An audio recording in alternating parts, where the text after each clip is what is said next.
Okay, let's do this. Let's do it. You guys ready? No. Okay. Thank you so much for watching episode 7, and thank you for going. That was not a good intro. I'm just gonna kill it there, and we'll start Let's again. try again.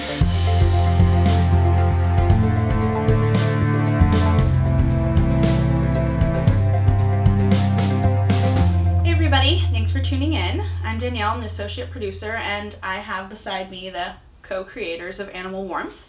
If you recently binge watched the whole season and you were just totally devastated that Jenna did not get her happy ending, and you're like, what? I think you want this to be something serious. We are going to chat with Josh real quick.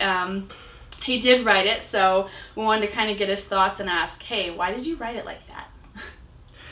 Well, So why did you write it like why that? did I write it that way? I mean, is it that you don't want to be happy? Apart from that, no. That episode 7 was the most autobiographical of all the episodes that I wrote.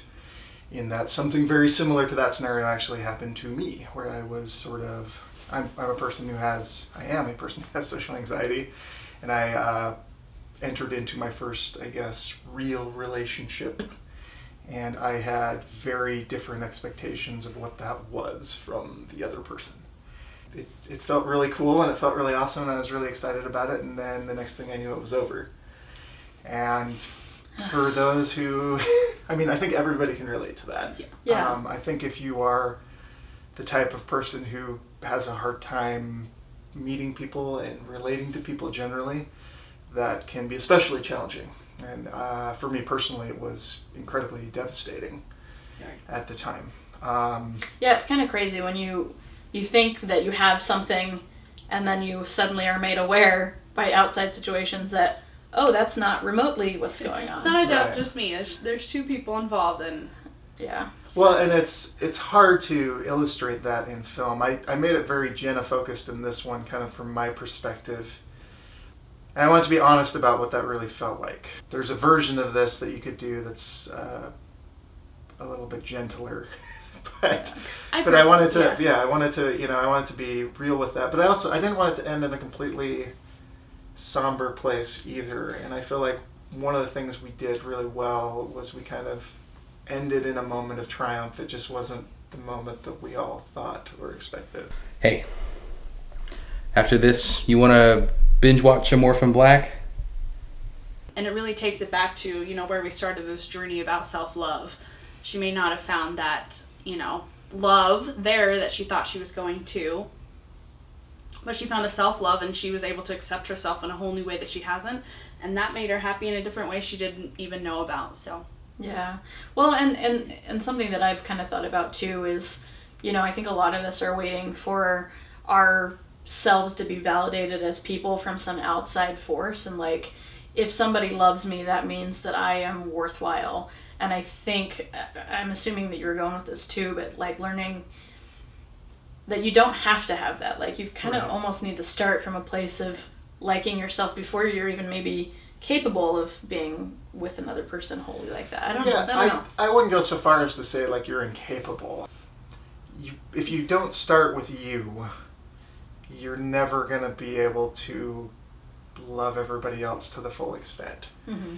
And that really probably extends to any kind of relationship, not just a romantic one, but like family relationships or friend relationships. That's another thing I kind of want to touch on as well, because we play up the idea of a friendship being a very important relationship, even when it's not romantic.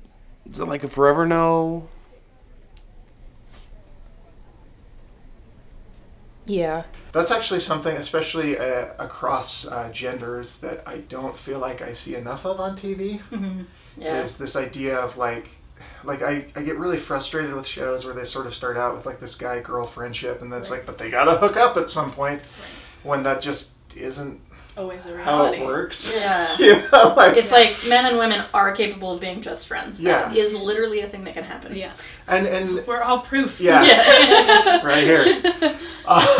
But that's like a really healthy thing too. Like to have Yeah. those kinds of relationships is as important as the other kind of relationships. I'm not saying the other ones aren't important. Like they're super important to have that too. But like you need like a mix of that. And there's things that I can get from, you know, my friendship with Danielle and my friendship with Kirsten that I couldn't get from, you know, Exactly. a romantic relationship, just because you can't talk about certain things and like that Right. in that romantic relationship. Yep. And so that was important to me too. I really like that we ended, like Jenna didn't find what she wanted, but she found something. That she didn't know she wanted Yeah. or needed. Yeah, and it And those probably are the best was things in life, yeah. I think. You know? It was probably what she needed right then. Right. And honestly, I think there's more to it from Katie's character's perspective too. Like there's, Tara. you know, Tara played by Katie Preston. There's a version of that I'd like to get into deeper too, like why somebody feels the way that she feels about that situation, and you know, maybe this idea of happily ever after and just like sort of having this one thing in your life isn't for everyone, you know, and shouldn't be for everyone. And so, you know, I think she has a legitimate, I guess, argument in this as well, you know, about how she wants to live her life. So I'm really interested in exploring that. Well, thanks guys for tuning in, and sound off in the comments below. Tell us, is self-acceptance just as important as romance? Were you happy with the ending? What do you want to see in season 2? Let us know. Maybe be gentle if you weren't happy with the ending. Yeah. Thank you. Thanks. Bye.